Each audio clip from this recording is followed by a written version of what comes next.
Contenido, definición y periodización. Basándonos en la definición del historiador británico Edward Carr, podemos definir satisfactoriamente la historia de dos maneras. 1. Como la sucesión de hechos y procesos de las sociedades humanas a través del tiempo, considerando los cambios, consecuencias y transformaciones que estos conllevan. 2.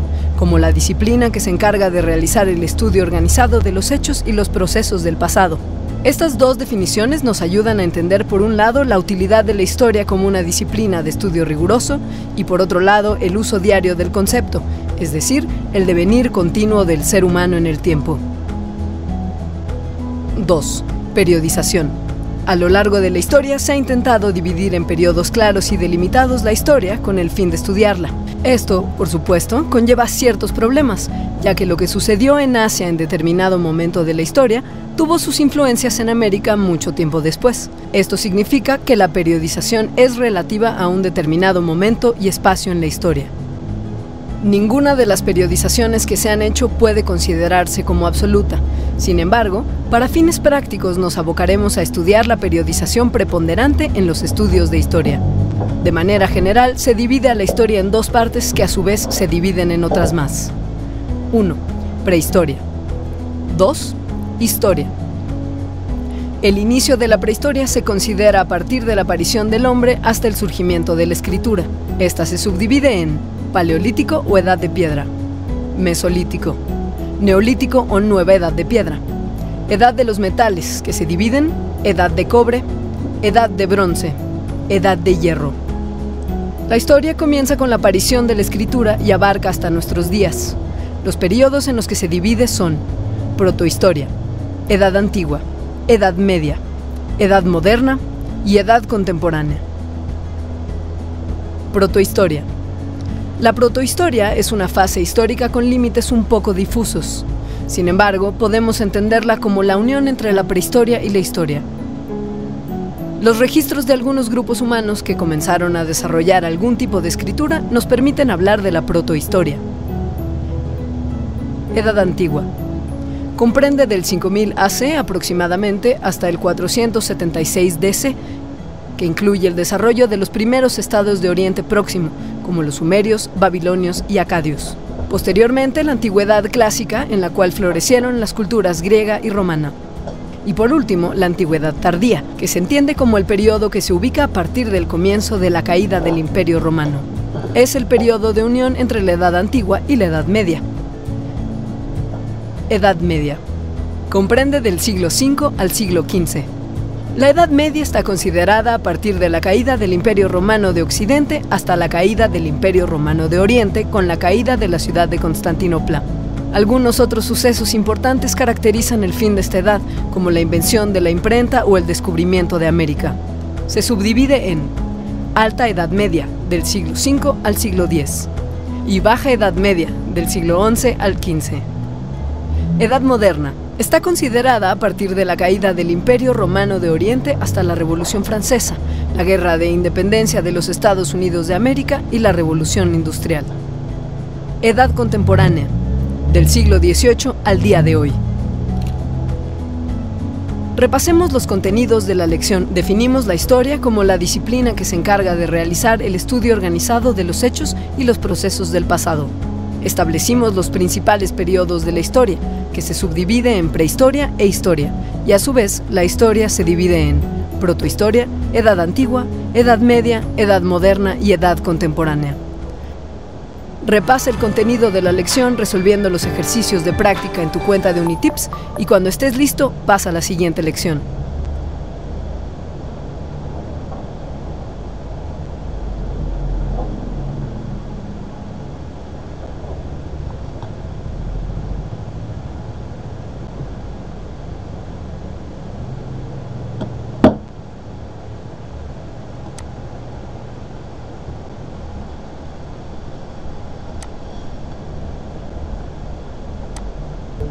Historia universal. Las revoluciones burguesas. Contenido. La ilustración. Ubiquémonos en la línea histórica del tiempo en lo que definimos como la Edad Moderna. A finales del siglo XVII, la actividad intelectual, científica, económica y política de Europa anunciaba grandes cambios no solo en estos ámbitos, sino en toda la concepción del pensamiento y conocimiento humano. El debilitamiento de estructuras que habían acaparado el poder por muchos años, como la monarquía y la Iglesia, se hacía evidente ante la creciente clase burguesa, que a partir del pensamiento que más tarde se conocería como liberal, empezó a cuestionar todo para poder conocer la verdad a través de la razón. En este contexto surge principalmente en Francia el movimiento que gracias a D'Alembert al día de hoy conocemos como la Ilustración. La Ilustración fue un movimiento cultural e intelectual que tuvo su origen en Europa a finales del siglo XVII y culminó con la Revolución Francesa y Americana. Se planteó como objetivo el de disipar las tinieblas de la humanidad a partir del cuestionamiento y la razón. Por eso, también es conocido como el siglo de las luces. Se caracteriza por una intensa actividad intelectual en distintos campos, como el científico, artístico, político, etc. Muchas de las ideas consideradas verdaderas que habían sido impuestas por la Iglesia o la monarquía se veían confrontadas por el empirismo y el método científico, que buscaban la verdad a través de la razón y la experiencia, y no a través de un decreto divino. La Ilustración es el movimiento del pensamiento racional y liberal. Podríamos decir que una de las causas de esto, ya que son muchísimas, fue la competitividad económica de la clase, según Marx, más revolucionaria de la historia, la burguesía. La clase que surgía poderosa por los beneficios de su producción e intercambio económico presentó una amenaza al status quo previo, donde los mercados eran dominados por los monarcas. Esta clase no solo destacó en su producción económica, sino que las ciencias y las artes comenzaron a desarrollarse en un campo ajeno al de la religión, como se había hecho en los últimos cientos de años. Es por esto que la Ilustración plantea la libertad como el ideal político. De acuerdo a este pensamiento, es esta libertad económica, religiosa, de conciencia, de expresión y demás, la que dará paso al progreso político y económico de los hombres. Basada en la razón, la libertad, junto con la igualdad y la fraternidad, resultarán en la felicidad, que es el objetivo último del hombre. Los pensadores ilustrados son muchísimos. Hablemos de los principales exponentes del movimiento. En Francia podemos destacar a Montesquieu, que insistió en la importancia de la división de poderes dentro del gobierno. Rousseau, que estableció la voluntad del pueblo como el más importante para la elección de las autoridades. Voltaire, que impulsó la tolerancia como el factor esencial para la convivencia política. Por esto se le atribuye, aunque por algunos considerada una atribución errónea, la frase: "No estoy de acuerdo con lo que dices, pero defenderé con mi vida tu derecho a expresarlo". Voltaire. Principalmente se dieron a conocer por haber escrito la enciclopedia, que recopilaba el conjunto de ideas ilustradas de la época. Entre otros pensadores enciclopedistas destacados se incluyen a Diderot y D'Alembert. Inglaterra también jugó un papel fundamental en la Ilustración, con aportaciones literarias importantísimas, de las cuales se destacan los siguientes autores. Thomas Hobbes, que escribió El Leviatán, obra fundamental de política donde se establecen las bases del racionalismo y laicismo político. Adam Smith, que introdujo el principio de libertad económica. Particularmente en su trabajo La riqueza de las naciones, dio paso a lo que se conoce como liberalismo económico, en el cual se establece que la libertad económica es independiente del poder político. John Locke, que estableció la experiencia como toda fuente de conocimiento humano. La postura de Locke fortaleció el pensamiento científico ante las preconcepciones religiosas que establecía la Iglesia. Como veremos en las siguientes lecciones, el pensamiento de estos y otros autores conformaron la Ilustración, que resultó en importantísimos movimientos políticos y sociales. Entre algunos otros podemos mencionar la Revolución Francesa, la independencia de Estados Unidos de América, la Revolución Industrial y, particularmente importante para nosotros, los movimientos de independencia en América Latina.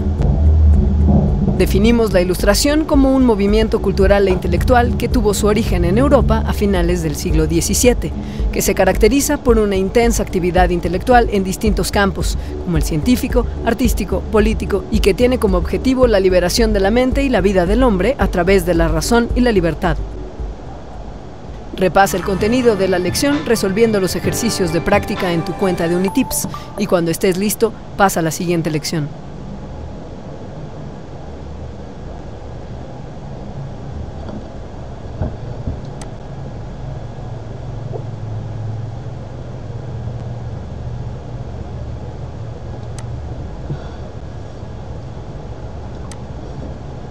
La burguesía 2. Contenido: el desarrollo de la burguesía, la independencia de las 13 colonias de Norteamérica, la Revolución Francesa y la independencia de las colonias españolas de América Latina. Como hablamos en la lección anterior, la burguesía se perfilaba como la clase revolucionaria que destituiría los poderes de los reyes y la iglesia para establecer un nuevo orden basado en la libertad y la razón. Hablemos de 3 sucesos históricos de suma importancia para consolidar el fortalecimiento de la burguesía. Estos son: la independencia de las 13 colonias de Norteamérica, la Revolución Francesa y la independencia de las colonias españolas de Latinoamérica. La independencia de las 13 colonias de Norteamérica.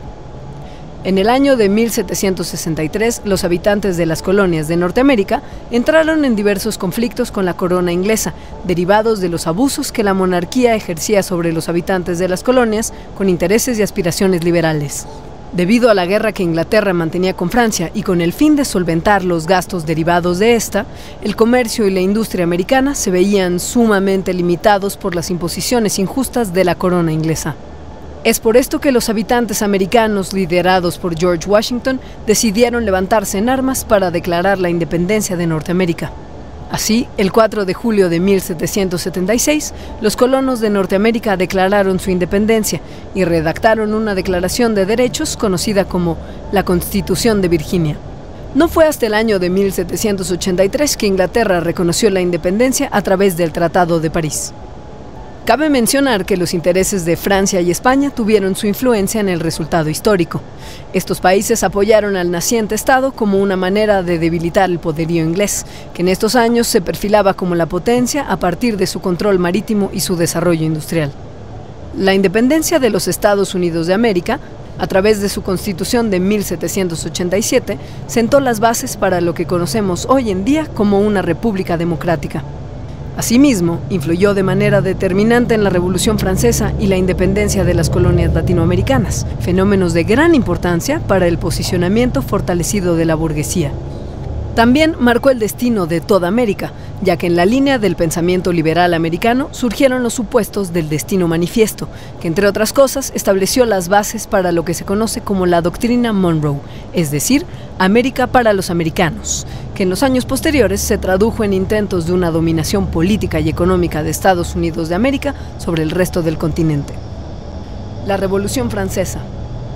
El Estado soy yo, dijo Luis XIV, perteneciente a la dinastía de los Borbones, que sintetiza de manera lacónica, en pocas palabras, su visión de política monárquica. El rey manda. Las repercusiones de los excesos y las malas decisiones de la clase dominante y la dinastía borbónica tuvieron sus efectos algunas generaciones después, que el heredero Luis XVI no pudo solucionar. Para el año de 1788, las pésimas condiciones económicas que sufría Francia dieron paso a una grave inconformidad por parte del pueblo. La atrofia en la actividad comercial y la hambruna anunciaban lo que en 1789 comenzó como un intento de ajuste económico y arancelario por parte del Estado y terminó en la toma de la Bastilla y la Declaración de los Derechos del Hombre, el 14 de julio del mismo año que hoy conocemos como el inicio de la Revolución Francesa. En un primer término, la Asamblea Constituyente, en el año de 1791, estableció la división de poderes en donde el rey sería el poder ejecutivo y una asamblea elegida por el pueblo constituiría el poder legislativo, es decir, la Asamblea Legislativa. Austria y Prusia no estaban contentas. Como las potencias absolutistas que eran, decidieron frenar el avance revolucionario y atacaron a Francia. El pueblo francés se convirtió en ejército y no solo defendieron la patria y la revolución, sino aprovecharon el momento y derrocaron de manera terminante a la monarquía.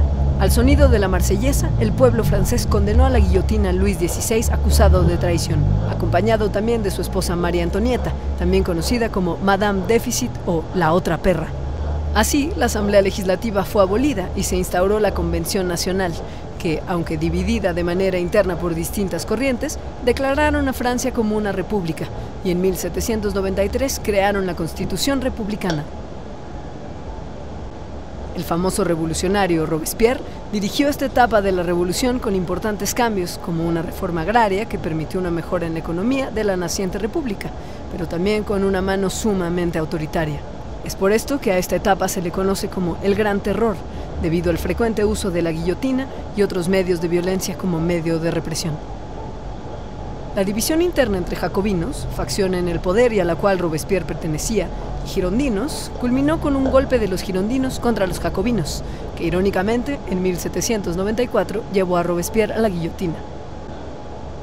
En 1795, el poder jacobino fue abolido por la burguesía dominante y estableció la nueva Constitución de 1795, que después de algunos conflictos internos y externos, consolidó el poder y dejó el terreno listo para que el joven estratega de esbeltez limitada, Napoleón Bonaparte, se hiciera cargo en 1804 de transformar la República Democrática en el famoso Imperio Napoleónico. Napoleón ganó fama a partir de su desempeño como militar al defender a la República ante los embates de potencias como Prusia, Austria e Inglaterra, que constantemente tramaban con el objetivo de frenar el avance de la revolución. Instauró importantes códigos, como el civil y comercial, que resultaron en un encauzado crecimiento y orden económico y monetario. Asimismo, el Estado se encargó de la cultura y la educación, donde el nacionalismo jugó un papel central en la cultura. Además del trabajo al interior de Francia, Napoleón se encargó de la expansión de esta, a tal punto que llegó a abarcar Bélgica, Holanda, Italia, Prusia y España, donde instauró a su hermano José Bonaparte como emperador, hecho que posteriormente tendría repercusiones importantísimas en el desenvolvimiento de las colonias de España en América. El crecimiento napoleónico continuó hasta que los rusos frenaron su avance en 1812. En 1814, Napoleón es derrotado en Francia. Sin embargo, regresa al poder para continuar su trabajo como emperador en el conocido Imperio de los 100 días. Nuevamente, en 1815 es derrotado en la batalla de Waterloo, donde fue arrestado y recluido en la isla de Santa Elena, donde pasó el resto de sus días. El resultado del fin del Imperio Napoleónico fue la reinstauración de la familia real con Luis XVIII en el trono. A pesar de que se reinstauró la monarquía, el proceso revolucionario de más de 25 años en Francia sentó las bases, junto con la Revolución Americana, de la República Libre y Democrática. Independencia de las colonias españolas en Latinoamérica. En otra lección hablaremos acerca del proceso de independencia de México. Por ahora, nos conformaremos con presentar, en rasgos generales, el proceso de independencia de distintas colonias latinoamericanas como otro de los grandes sucesos que contribuyeron al fortalecimiento de la burguesía, lo cual se traduce en la república y el liberalismo.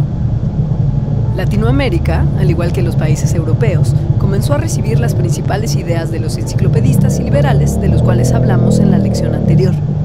Esto, sumado a las condiciones impuestas por la corona española, la desigualdad, la sociedad de castas y la esclavitud, llevaron a un descontento generalizado que buscaba alternativas para ejercer su libertad.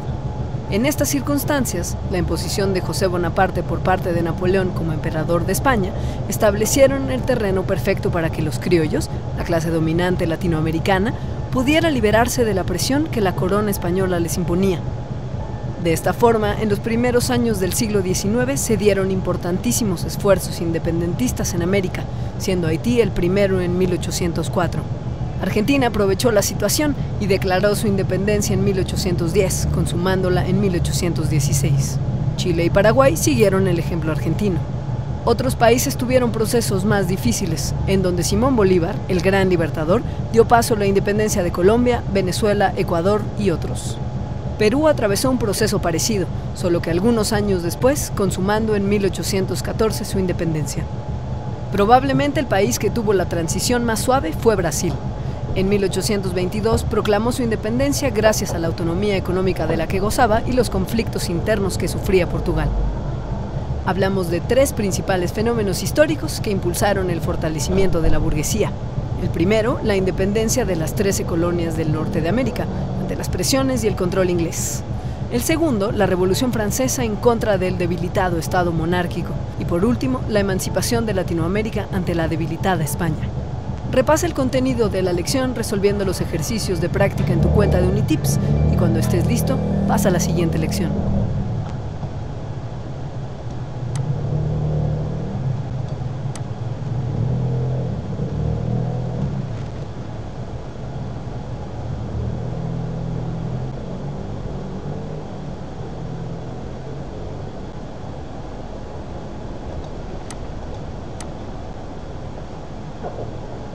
Historia universal. Movimientos del siglo XIX. Contenido. Liberalismo económico y político. Liberalismo versus conservadurismo. Movimientos obreros y socialismo. Nacionalismos. Liberalismo económico y político. El pensamiento liberal del cual hablamos en las lecciones anteriores se tradujo en un esquema de pensamiento tanto en el ámbito económico como en el político. El liberalismo económico consistía en la demanda burguesa de las libertades económicas frente al Estado, un esquema que potencializaba el comercio y desarrollo de la burguesía. El liberalismo político se basaba, entre otras cosas, en la creación de un sistema de comercio que consistía en rutas y mercados que fomentaban el intercambio de mercancía. Sin embargo, el liberalismo político se caracterizó por una relación comercial desigual entre países explotados y países explotadores, donde en realidad las condiciones del intercambio eran considerablemente injustas. Liberalismo y conservadurismo. En oposición al movimiento liberal, liderado por Francia, se levantaron las fuerzas que soportaban el antiguo régimen. Este se caracterizó por buscar la reinstauración de la monarquía, mantener la unión entre Iglesia y Estado. Cuando Napoleón sufrió su derrota final, las fuerzas conservadoras impulsaron el Congreso de Viena en 1815, a través del cual se proponía la reinstauración de los antiguos regímenes monárquicos en Francia con Luis XVIII y en España con Fernando VII. Las fuerzas conservadoras eran conocidas como la Santa Alianza, que agrupaban a Prusia, Austria y Rusia, encabezada por Clemente Metternich, exponente y líder de la política conservadora del siglo XIX. Sin embargo, durante el siglo XIX se vivieron constantes revoluciones liberales que atacaban al régimen conservador. Entre ellas se destacan el movimiento en España de Rafael Riego, que reinstauró la Constitución de Cádiz en 1820, los liberales ingleses o Whigs, que en 1828 aumentaron su presencia en el Parlamento, logrando reformas liberales como la abolición de la esclavitud y la protección de los trabajadores. En Francia, las insurrecciones liberales continuaron después de la reinstauración de la monarquía, obligando a esta a mantener cierta mesura en sus prácticas conservadoras. La primera insurrección se dio en 1830, conocida como la Revolución de Julio, y en 1848 la Revolución de Febrero destronó la monarquía de manera definitiva. Movimientos obreros y socialismo.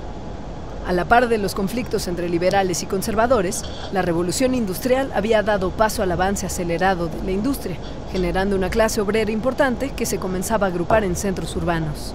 Estos grupos de obreros comenzaron a organizarse con el objetivo de encontrar mejores condiciones de trabajo, y a medida que los movimientos tomaron forma, se concibió el socialismo, que establecía la necesidad de la distribución de la riqueza y la socialización de los medios de producción. A manera de resumen, hablaremos de dos corrientes principales de socialismo, el socialismo utópico y el socialismo científico. El socialismo utópico. Se considera a esta corriente del socialismo como utópico porque, aunque las propuestas son de carácter socialista, no establecen medios de acción, es decir, son puras formulaciones idealistas que buscan una redistribución de la riqueza, pero no establecen de qué manera se puede lograr esto. Los principales exponentes del socialismo utópico son Robert Owen en Inglaterra, Henri de Saint-Simon en Francia. El socialismo científico. El socialismo científico establece como su objetivo principal el derrocamiento del Estado burgués para instaurar la dictadura del proletariado. El socialismo científico, del cual Karl Marx y Federico Engels son los principales exponentes, establece que el curso de la historia debe de culminar en un sistema de propiedad común e igualdad entre todos los hombres. Se basa en una visión económica en donde la riqueza se genera a través de la explotación de las clases obreras y una visión filosófica que explica la historia como este proceso de explotación que culminará cuando la clase proletaria gobierne y procure los intereses de la clase obrera. El socialismo científico se opone de manera directa al capitalismo y propone que la rebelión de la clase obrera es el único medio a través del cual ésta pueda esperar su liberación. La oposición socialismo-capitalismo tendrá repercusiones importantísimas en los siguientes años, particularmente en Europa y Norteamérica. Nacionalismos. El nacionalismo jugó un papel fundamental en la lucha en Francia contra el conservadurismo. La intervención de naciones extranjeras en la autonomía francesa muchas veces fue el móvil de las luchas que con muchísima dificultad lograron imponer la soberanía francesa ante otras. El fenómeno nacionalista se replicó en distintos países de Europa, de los cuales dos destacan por su importancia: la unificación de Italia y de Alemania. Por un lado, Italia combatía la influencia política que Napoleón III y Austria ejercían en el territorio italiano. El movimiento carbonario de 1820 y la República de Mazzini en 1848 se pueden considerar los antecedentes de lo que, en 1871, Giuseppe Garibaldi lograría con la unificación italiana, que incluía el reino de Cerdeña, Nápoles y Sicilia, entre otros. Prusia, a su vez, buscaba su unificación buscando liberarse de la influencia austriaca. El canciller Otto von Bismarck, conocido como el Canciller de Hierro, se encargó de liderar las distintas provincias germanas que, gracias a la estrategia militar y política, lograron la victoria de los pueblos germanos en la Guerra Austro-Prusiana de 1866. Cuando Prusia logró la victoria ante Austria, el conflicto entre Prusia y Francia estalló, particularmente en lo que respecta a los territorios de Alsacia y Lorena. Napoleón III, que lideraba el ejército francés, fue derrotado, y al firmar el Tratado de Frankfurt, Prusia ganaba la guerra, y no solo se apoderaba de Alsacia y Lorena, sino que reafirmaba su unificación e independencia a la par de Italia. El mapa político de Europa había cambiado drásticamente en los últimos años. Las divisiones políticas tendrían repercusiones históricas, que más tarde derivarían en conflictos importantísimos, de los cuales nos ocuparemos en las siguientes lecciones. Repasemos los contenidos de la lección 1. Hablamos de las características del liberalismo económico y político, que fomentaban y apoyaban el crecimiento de la burguesía. Hablamos también del conflicto en el que derivaron las guerras liberales, ante las cuales las fuerzas conservadoras se opusieron. Introdujimos los movimientos obreros y el socialismo del siglo XIX y exploramos los procesos nacionalistas como la unificación alemana y la italiana. Repasa el contenido de la lección resolviendo los ejercicios de práctica en tu cuenta de Unitips. Y cuando estés listo, pasa a la siguiente lección.